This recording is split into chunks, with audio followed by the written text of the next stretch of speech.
Hai Boy, apakah kamu tahu apakah itu laju reaksi? Hai Hubei, laju reaksi adalah perubahan konsentrasi reaktan atau produk persatuan waktu.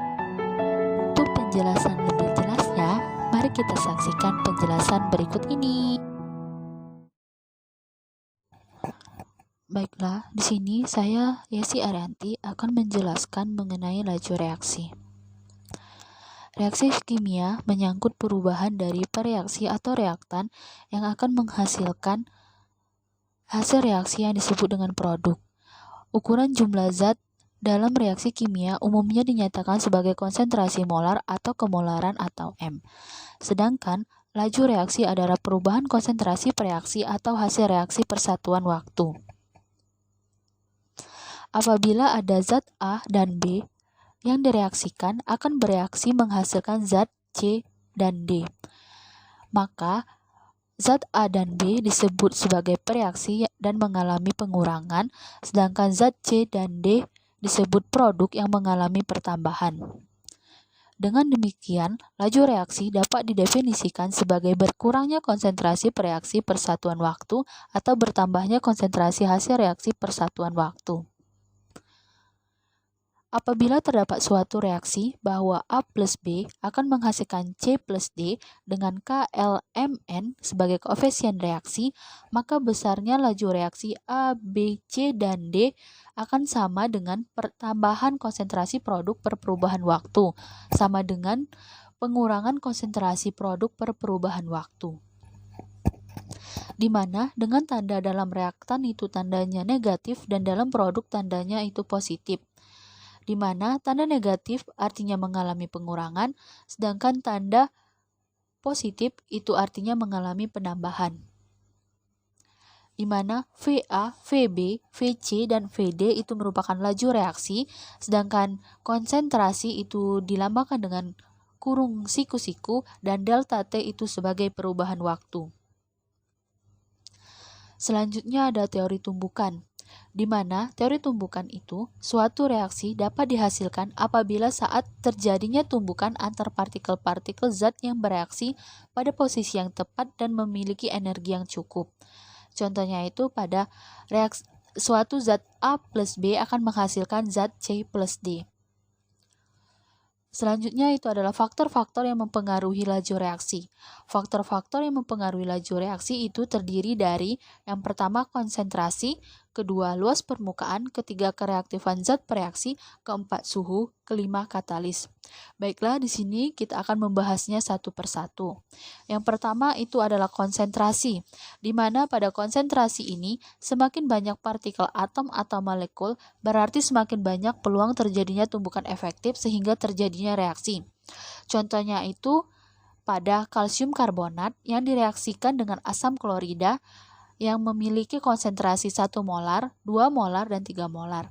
Maka dapat kita ketahui bahwa kalsium karbonat akan cepat bereaksi apabila direaksikan dengan asam klorida yang memiliki konsentrasi 3 molar.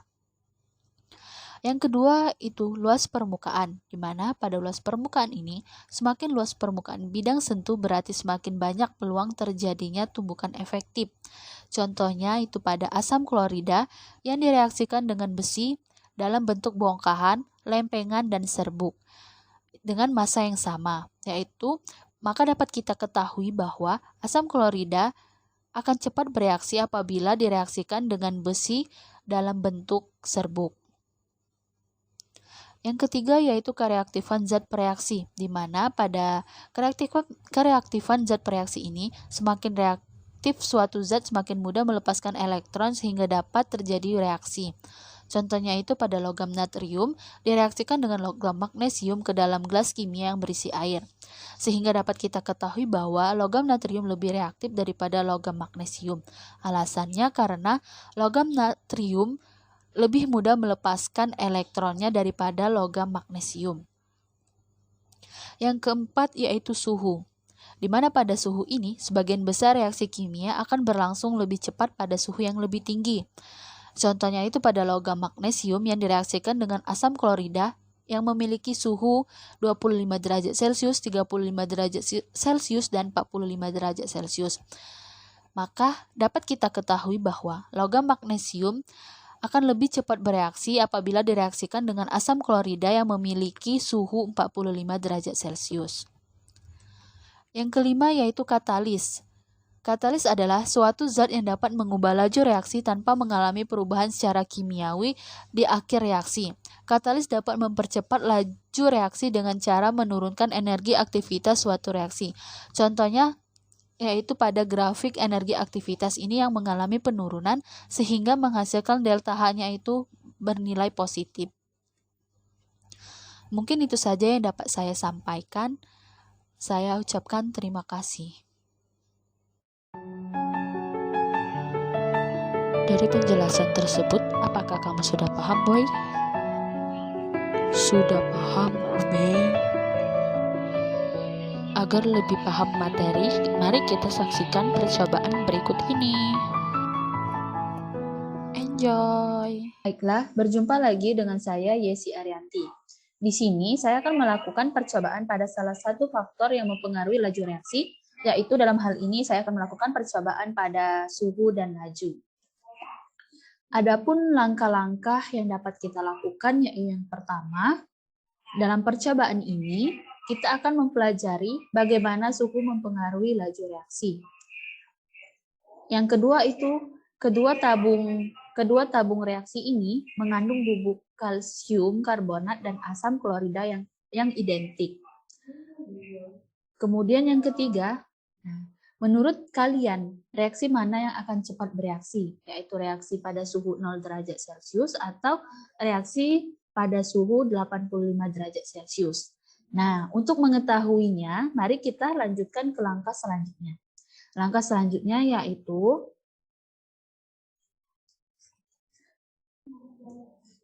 kita seret balon hijau ini pada temperatur 85 derajat Celcius. Kemudian langkah selanjutnya yaitu kita seret balon merah ini pada suhu 0 derajat Celcius. Kemudian langkah yang terakhir yaitu kita klik tombol pause untuk memulai percobaan dan perhatikan balon mana yang akan lebih cepat bereaksi atau meledak.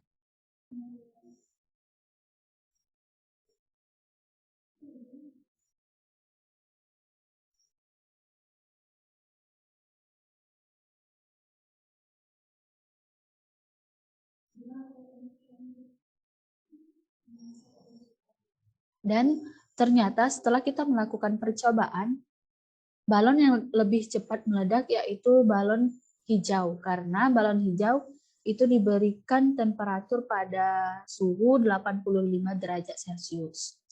Sehingga dari percobaan ini dapat kita simpulkan bahwa sebagian besar reaksi kimia akan berlangsung lebih cepat pada suhu yang lebih tinggi. Mungkin itu saja yang dapat saya lakukan. Saya ucapkan terima kasih.